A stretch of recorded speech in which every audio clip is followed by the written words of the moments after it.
Genesis chapter 3. The serpent was the shrewdest of all the wild animals the Lord God had made. One day he asked the woman, "Did God really say you must not eat the fruit from any of the trees in the garden?" "Of course, we may eat fruit from the trees in the garden," the woman replied. "It's only the fruit from the tree in the middle of the garden that we are not allowed to eat." God said, "You must not eat it or even touch it. If you do, you will die." "You won't die," the serpent replied to the woman. "God knows that your eyes will be opened as soon as you eat it, and you will be like God, knowing both good and evil." The woman was convinced.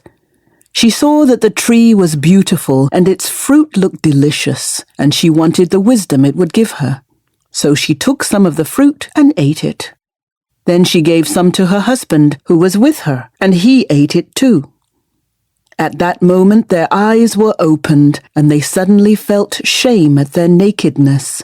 So they sewed fig leaves together to cover themselves. When the cool evening breezes were blowing, the man and his wife heard the Lord God walking about in the garden. So they hid from the Lord God among the trees.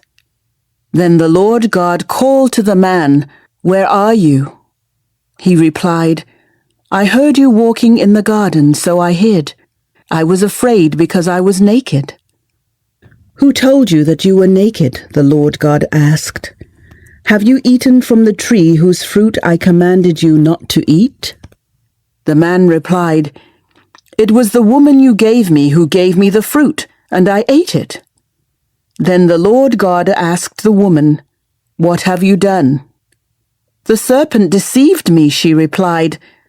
"That's why I ate it." Then the Lord God said to the serpent, "Because you have done this, you are cursed more than all animals, domestic and wild. You will crawl on your belly, groveling in the dust as long as you live. And I will cause hostility between you and the woman, and between your offspring and her offspring. He will strike your head, and you will strike his heel." Then he said to the woman, "I will sharpen the pain of your pregnancy, and in pain you will give birth. And you will desire to control your husband, but he will rule over you." And to the man he said, "Since you listened to your wife and ate from the tree whose fruit I commanded you not to eat, the ground is cursed because of you. All your life you will struggle to scratch a living from it.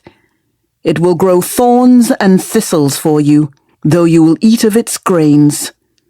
By the sweat of your brow will you have food to eat until you return to the ground from which you were made. For you were made from dust, and to dust you will return." Then the man, Adam, named his wife Eve, because she would be the mother of all who lived. And the Lord God made clothing from animal skins for Adam and his wife. Then the Lord God said, "Look, the human beings have become like us, knowing both good and evil. What if they reach out, take fruit from the tree of life and eat it? Then they will live forever." So the Lord God banished them from the Garden of Eden, and he sent Adam out to cultivate the ground from which he had been made. After sending them out, the Lord God stationed mighty cherubim to the east of the Garden of Eden. And he placed a flaming sword that flashed back and forth to guard the way to the tree of life.